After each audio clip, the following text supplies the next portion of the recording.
ये लगातार मिलना, चर्चा करना जरूरी भी है, क्योंकि जैसे जैसे कोरोना महामारी को समय बीत रहा है, नई नई परिस्थितियां भी पैदा हो रही हैं। अस्पतालों पर दबाव, हमारे स्वास्थ्य कर्मियों पर दबाव, रोजमर्रा के काम में निरंतरता का न आना पाना, ये हर दिन एक नई चुनौती लेकर आते हैं। मुझे संतोष है कि हर राज्य अपने अपने स्तर पर महामारी के खिलाफ लड़ाई लड़ रहा है, और चाहे केंद्र सरकार हो चाहे राज्य सरकार हो, हम अनुभव कर रहे हैं कि हम लगातार एक टीम बनकर के काम कर पा रहे हैं। और यही टीम स्पिरिट जो है वो एक परिणाम लाने में हम सफल हुए हैं। इतने बड़े संकट को जिस प्रकार से हमने मुकाबला किया है, उसमें सबका साथ मिलकर के काम करना ये बहुत बड़ी बात है। सभी माननीय मुख्यमंत्री जी, आज 80% एक्टिव केसेस हम जो आज मिले हैं इन 10 राज्यों में है, और इसलिए कोरोना के खिलाफ लड़ाई में इन सभी राज्यों की भूमिका बहुत बड़ी हो जाती है। आज देश में एक्टिव केसेस 6 लाख से ज्यादा हो चुके हैं, जिनमें से ज्यादातर मामले हमारे इन 10 राज्यों में ही है। इसलिए ये आवश्यकता लगी कि इन 10 राज्यों के एक साथ बैठ करके हम समीक्षा करें, चर्चा करें, और उनकी जो बेस्ट प्रैक्टिसेस है, उन्होंने किस किस प्रकार के नए इनिशिएटिव लिए हैं, वे सबके ध्यान में आए, क्योंकि हर कोई अपने अपने तरीके से प्रयास कर ही रहा है।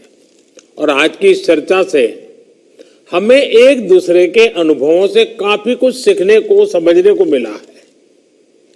कहीं न कहीं ये एक भाव आज निकल कर आया है कि अगर हम मिलकर अपने इन 10 राज्यों में कोरोना को हरा देते हैं तो देश भी जीत जाएगा।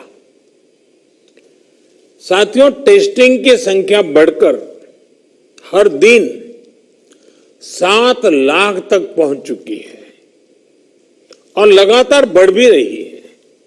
इससे संक्रमण को पहचानने और रोकने में जो मदद मिल रही है, आज हम उसके परिणाम देख रहे हैं। हमारे यहां एवरेज फर्टिलिटी रेट पहले भी दुनिया के मुकाबले काफी कम था। संतोष की बात है कि ये लगातार और कम हो रहा है। एक्टिव केसेस का प्रतिशत कम हुआ है। रिकवरी रेट लगातार बढ़ता जा रहा है, सुधरता जा रहा है।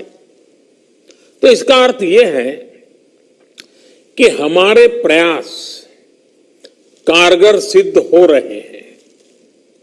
सबसे अहम बात यह है कि इससे लोगों के बीच भी एक भरोसा बढ़ा है, आत्मविश्वास बढ़ा है, और डर का माहौल भी कुछ कम हुआ है। और जैसे जैसे हम टेस्टिंग को बढ़ाते जाएंगे, हमारी ये सफलता आगे और भी बड़ी होगी और एक संतोष का भाव हमको अनुभव होगा। हमने मृत्यु दर को 1% से भी नीचे लाने का जो लक्ष्य रखा है, इसे भी अगर हम थोड़ा और प्रयास करें, बड़े फोकस में प्रयास करें, तो वो लक्ष्य भी हम हासिल कर सकते हैं। अब आगे हमें क्या करना है, कैसे बढ़ना है, इसे लेकर भी काफी स्पष्टता हमारे बीच में भी उभर करके आई और एक प्रकार से ग्रास रूट लेवल तक सब लोगों के दिमाग में पहुंच गया। अभी क्या करना है, कैसे करना है, कब करना है, बात हिंदुस्तान के नागरिक तक हम पहुंचा पाए हैं। अब देखिए, जिन राज्यों में टेस्टिंग रेट कम है और जहां पॉजिटिव रेट ज्यादा है, वहां टेस्टिंग बढ़ाने की जरूरत सामने आई है। खासतौर पर बिहार, गुजरात, यूपी, पश्चिम बंगाल और तेलंगाना, यहां टेस्टिंग बढ़ाने पर खास बल देने की बात हम लोगों की बातचीत में से उभर करके आ रही है। साथियों, अब तक का हमारा अनुभव है कि कोरोना के खिलाफ कंटेनमेंट, कॉन्टैक्ट ट्रेसिंग और सर्वेलेंस, ये सबसे प्रभावी हथियार है। अब जनता भी इस बात को समझ रही है, लोग पूरी तरह सहयोग भी कर रहे हैं। ये जागरूकता की हमारी कोशिशों से एक अच्छे परिणाम की तरफ हम आगे बढ़े हैं। हम क्वारंटाइन की व्यवस्था इसी वजह से आज इतने अच्छे तरीके से लागू कर पा रहे हैं। एक्सपर्ट्स अब ये कह रहे हैं कि अगर हम शुरुआत के 72 घंटे में ही केसेस की पहचान कर ले तो ये संक्रमण काफी हद तक धीमा हो जाता है। और इसलिए मेरा सबसे आग्रह है कि जैसे हाथ धोने की बात हो, 2 गज की दूरी की बात हो,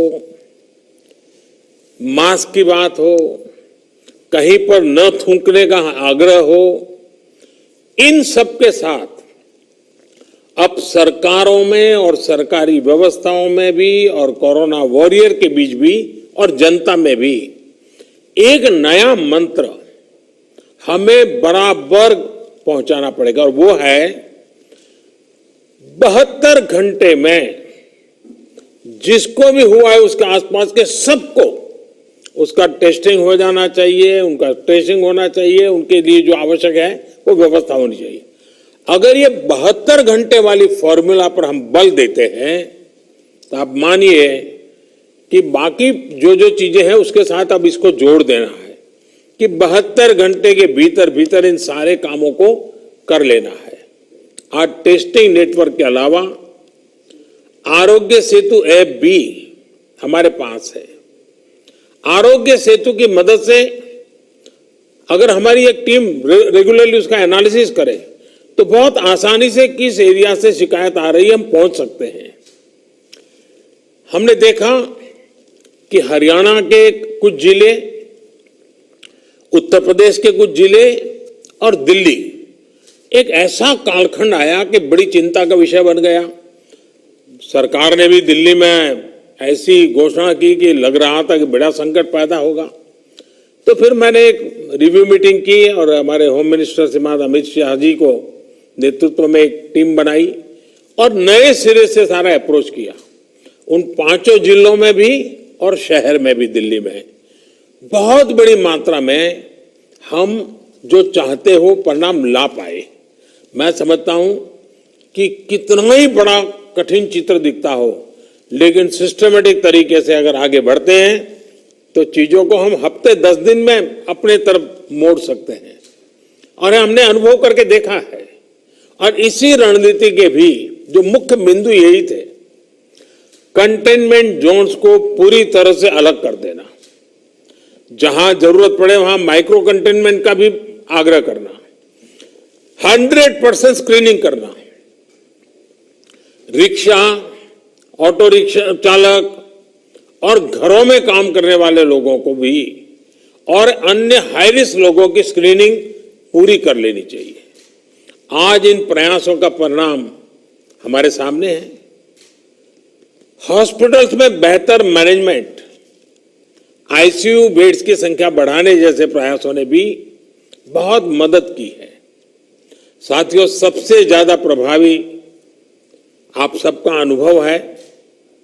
आपके राज्यों में जमीनी हकीकत की निरंतर निगरानी करके जो नतीजे पाए गए, सफलता का रास्ता उसी से बन रहा है।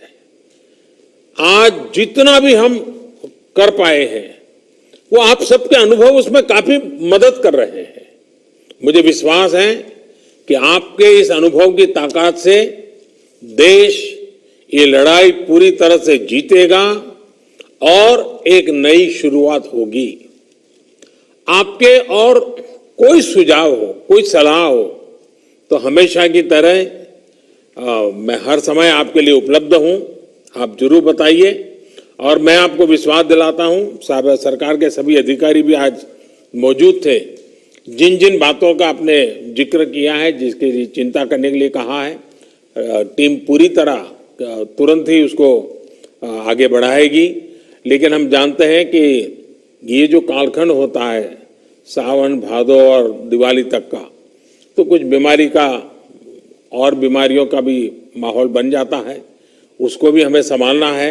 लेकिन मुझे विश्वास है कि हम जो 1% से नीचे मृत्यु दर लाने का लक्ष्य, रिकवरी रेट तेजी से बढ़ाने का लक्ष्य, 72 घंटे में सारे कांटेक्ट पर्सन को तक पहुंच करके उनकी व्यवस्था करना, इन मंत्रों को लेकर के अगर हम थोड़ा फोकस एक्टिविटी करेंगे तो हमारे जो 10 राज्य जहां पर 80% केसेस हैं, हमारे 10 राज्य जहां 82% मृत्यु है, हम 10 राज्य इस पूरी स्थिति को पलट सकते हैं। हम 10 राज्य मिलकर के हम भारत को विजयी बना सकते हैं और मुझे विश्वास है कि हम इस काम को कर पाएंगे। मैं फिर एक बार, आपने बहुत समय निकाला, समय की कमी के बावजूद भी बहुत ही अच्छे ढंग से आपने अपनी सारी बातें रखी हैं। मैं आपका बहुत बहुत धन्यवाद करता हूं।